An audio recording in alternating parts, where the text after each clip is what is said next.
Well, looking back to 2017, I'm delighted to have Peter Karran here, who I literally bumped into in the street the other day. I said, we haven't talked to you. And you gave me some, the media don't want to talk to you anymore. I said, oh, no, we do. And I mean, a man who's always got strong opinions, and I'd like you to temper those today. Don't say anything that gets us into trouble. But on a serious note, you must be fascinated by watching things from the sidelines these days.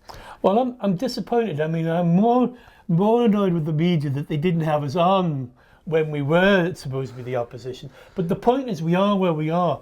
What's my concern, Paul, is the fact that they've learnt none of the lessons. My concern is the fact that when you look at this administration, the missed opportunities of actually addressing the real issues. We cannot afford to run the island in such a nepotistic, institutionally corrupt system of government that we have done, and that has to change. Massively strong words straight out there. I mean, well, look at the situation. I was in 31 years, and I left.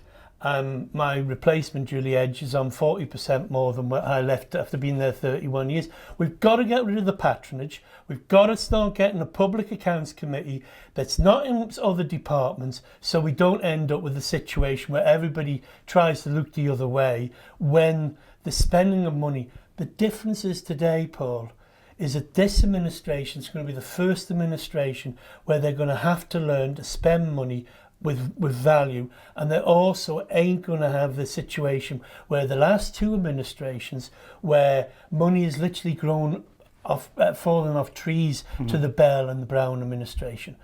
I was in there in the Labour Party, when it was the Labour Party, in the late 70s, when we were talking about bringing in a shipping register. We argued the fact that we didn't want a flag of convenience. We succeeded in making sure it wasn't a flag of convenience. What we've got to do now, and this administration's got to deal with two things. One is they've got to sort out the bad administration and government, and the second thing they've got to deal with is creating the new economic engines for the economy. And unfortunately, the problem you've got is with this one-party state by patronage system where everybody's part of government. And so consequently, you see the absurdities of turning black into white. You look at the use agreement, a piece of paper that was given for, and really was worth about, I would suggest, somewhere around about 140 to 180 million pounds worth of assets. That piece of paper was then sold on and left the debt. I mean, I really want to thank the press for at least coming on and exposing that before they do another backroom deal where the taxpayer becomes the poor loser. Okay. You got lots going on here. Let's deal with Liberal Vannin, right? First of all, you founded that. You had three members on in this administration, now down to two. Surely, aren't they fighting your beliefs, your causes, as a party? Well, surely? I mean, obviously the Liberal Vannin Party is not a Peter Karran party. What I wanted to do is bring about the institutions of good government. Like we need to bring about the institutions for strategic, long-term, affordable policies for the Isle of Man. Things like when I was in, I mean, I had the members, I mean, a lot of them have gone now. But I mean, you'll never get anything in my, send them mental. I said, I still get elected anyways. So it doesn't matter that you never let me get any credit for anything that I do. But there are lots of things that are there that need to be created, and not another £50 million pot that ends up being the freedom to flourish for the few, to fleece the rest of the taxpayer. Okay, but back to Liberal Vannin. Do you feel? Do you think they're doing the job that you think they should be doing? I think the point is the Liberal Vannin Party has a leader of the Liberal Vannin Party. The party is not Peter Karran. Like the Manx Labour Party was never the Peter Karran party. Worked well in the 80s under the leadership of Eddie Lowy. We got something like 80 years worth of social legislation before we went native. The problem is the toxicity in the system. I went into politics in the late 70s when I was seeing peers of mine being fitted up for crimes they didn't do. When the only people who were getting birch were people who had the wrong postcode. And that's the reason I went into politics. I went into politics for social justice, for the people, the likes of when we had people I sat with in political meetings who went to jail for being trade unionists in the early turn of the last century. And what I'm sad about is there's so many tremendously good things that have been brought about. Remember when I first was elected, if you were a battered wife or you had no money, you either came to me or the vicar. We managed to change that, but the tragedy is we haven't put the audit in the system. The problem you've got is you've got the likes of the public service thinks that the public serves it instead of it serves the public. And that comes down to the lack of democratic accountability. When you see the politicians get away with murder, and they have got away with absolute crazy things over the years. You look at the MEA, you look at all these other things. Okay. You're an angry young man still, and you're my age, so we can say that still. Why aren't you in there still? I mean, it seems to me you haven't got politics out your system one little bit. You must be sitting there frustrated. No, I don't tend to listen to these in the media, but I do think it's important that there's a golden opportunity for this administration, because they're still deficit spending, and I'm a lefty. I believe in a welfare state, but I also believe me and the farmers, when I first went in there, we were complaining about 4 legs in a woolly coat, pampered, 2 legs and no coat, ignored. They used to go mental at me. But the one thing I did agree with the farmers is about not leaving debt for the next generation. And unfortunately, at the moment, it just seems to be a nicer playground than the nasty, horrible playground it was when I was a member of the House of Keys. And it was a different setup. But let's deal with what's been done by Kate Beecroft in health and the cutbacks there. What's your thoughts on that? Well, I think, to be honest with you, being in a political party, there's an AGM in February. Policies would be changed. I mean, personally speaking, and the policies of the Liberal Vannin Party should be adhered to by the parliamentarians. The problem we had when we had the Labour Party is that the parliamentarians thought they were the party.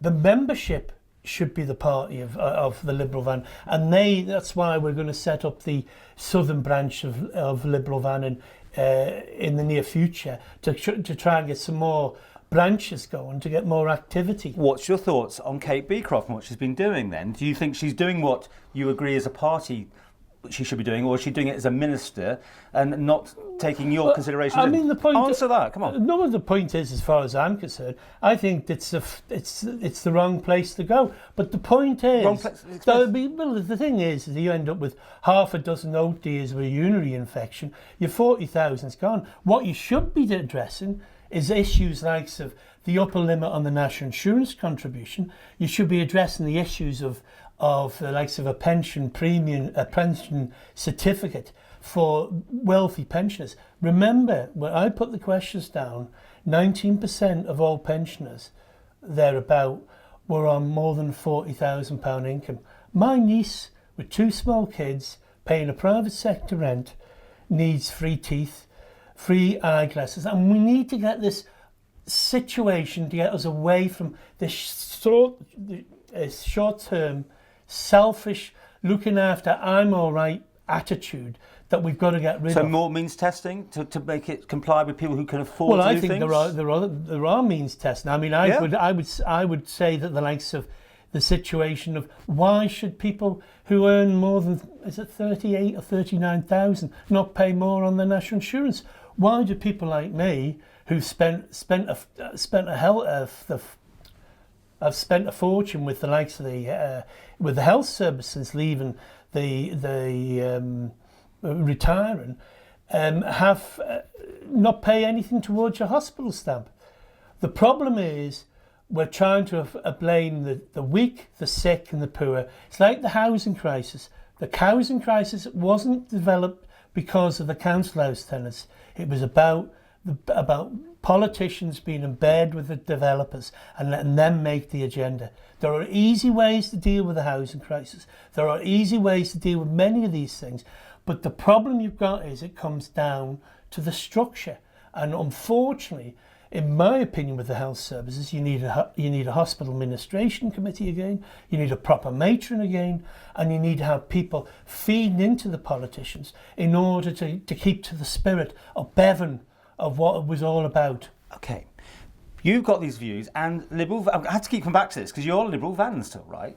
Are you? No, I'm a member of Liberal Vannin, but I'm not the party leader anymore. I understand, but and you must understand that, you know, what we're trying to do is we're trying to bring about party politics, and that's like what is explained about Kate's policies.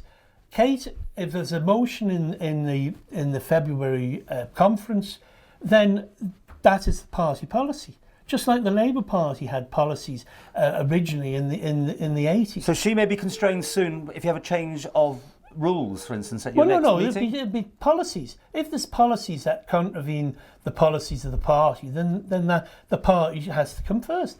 That's the way it goes. And you lost another. I mean, this time around, Julie Edge has gone this time. What's your views on that? I mean, I can understand that. I mean, the fact was, it wasn't a revelation. I had one of the ex-Timmo members telling me weeks before she rang me up to tell me that she was going, you know.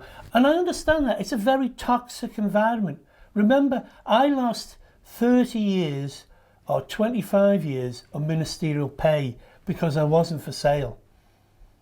Well, you've got to work that out. You've got to work out what you're there for.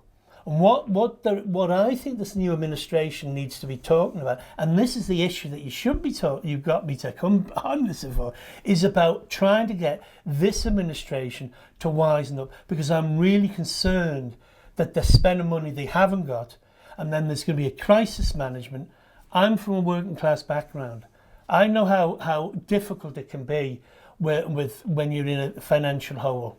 And unfortunately, then panic decisions will be made, because at the moment, we've got all these independents and they're just rudderless. This money that they're spending they haven't got, is that Liberal Vannin policy they shouldn't be doing that? Because obviously Kate Beecroft, keep going back to it, is a member of Comin, therefore she's on the inner sanctum of this spending, as you'd call it, sorry, policy delivery to the whole of Tynwald, right? Well, obviously she's one of the members. I know what Kate wants to do. Kate wants to bring about some sort of accountability as far as the health service is concerned. We instigated the original complaints procedure.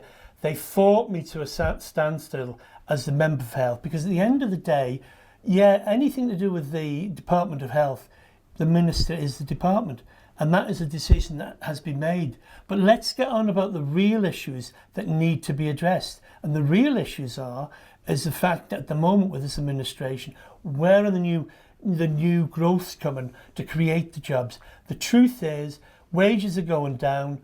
All we see at the moment is policies that are actually adding to the management and the bureaucracy in government, and at the expense of the working people. Do you have ideas? I mean, you were always there voting against things. It appeared that way.